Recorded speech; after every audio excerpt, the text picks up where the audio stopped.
বন্ধুরা, কেমন আছো? আশা করি সবাই ভালো আছো, আমিও ভালো আছি। আজকে আবারও তোমাদের সামনে নতুন একটা ভিডিও নিয়ে চলে এলাম।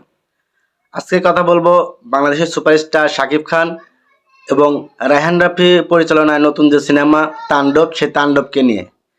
তাণ্ডবের ফার্স্ট লুক প্রকাশ পাওয়ার পরে থেকেই একটু সাকিবিয়ান এবং সিনেমা প্রেমীদের মাঝে একটু আনন্দ বিরাজ করছে যে তাণ্ডবে নতুন কিছু আসতে চলেছে। হ্যাঁ, আসলেই তাণ্ডবে নতুন কিছু আসতে চলেছে, সেই সম্পর্কে আজকে তোমাদের সামনে আলোচনা করব। তো যারা আমার ভিডিওতে এখনো সাবস্ক্রাইব করো নাই, অবশ্যই সাবস্ক্রাইব করে দেবেন এবং আমার ভিডিওতে শেয়ার, কমেন্ট এবং আমার ভিডিও নতুন নতুন আপডেট পেতে আমার চ্যানেলটির পাশে থাকবেন। তো কথা না বাড়িয়ে আমরা চলে যাচ্ছি তাণ্ডবের মূল যে আপডেটটা, সেই আপডেটটা সম্পর্কে।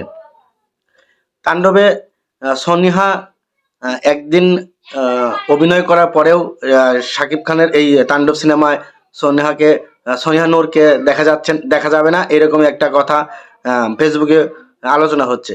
কিন্তু এরকম একটা কথা, আর একটা কথা আলোচনা হচ্ছে, সেটা হলো তাণ্ডবে নতুন যে নায়িকা হিসেবে দেখা যাবে ওপার বাংলার কোয়েল মল্লিককে, এরকম একটাও কথা কিন্তু বা ধাঁচ কিন্তু বেশি বেড়াচ্ছে।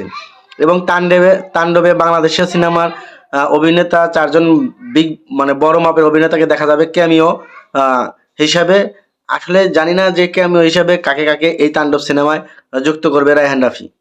তো রায়হান রাফির এই তাণ্ডব সিনেমা কুরবানিতে মুক্তি পাচ্ছে, সেই রকম একটা আলোচনা আমরা শুনতে পেরেছি। এবং তাণ্ডব সিনেমা হতে যাচ্ছে রায়হান রাফির আদলে নতুন যে গল্প, নতুন যে মুভি, নতুন ধাঁচের যে সিনেমা, সেটা অবশ্যই ভালো একটা ব্যবসা সফল সিনেমা হবে, এরকম আশাবাদ ব্যক্ত করে যে তাণ্ডব সিনেমা তৈরি হচ্ছে সেটা আর বলার অপেক্ষা রাখে না।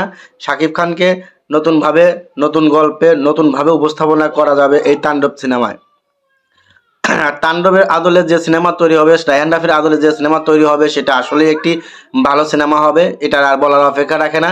আর আমরাও সবাই তাণ্ডবের আগ্রহী, তাণ্ডব নিয়ে বসে আছি যে কখন তাণ্ডবের শুটিং বা কখন তাণ্ডবের কাস্টিউম বা গান, যে যে কোনো কিছু, ফার্স্ট লুক তো হয়ে গেছে, সেকেন্ড লুক, এরকম একটা চিন্তা ভাবনা সবারই আছে যে তাণ্ডবের নতুন আপডেট পেলে, নতুন আপডেটের সাথে সাথে সেই আপডেটগুলো জানানোর জন্য।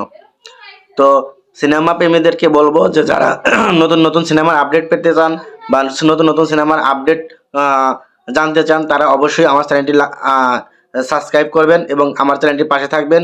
তাহলে আমারও মানে একটু আগ্রহ থাকবে যে আপনাদেরকে নতুন নতুন আপডেট দেওয়ার জন্য। তো সবাই ভালো থাকবেন, সুস্থ থাকবেন, দেখা হবে নতুন কোনো ভিডিওতে। সে পর্যন্ত সবাই সুস্থ থাকবেন। আল্লাহ হাফিজ।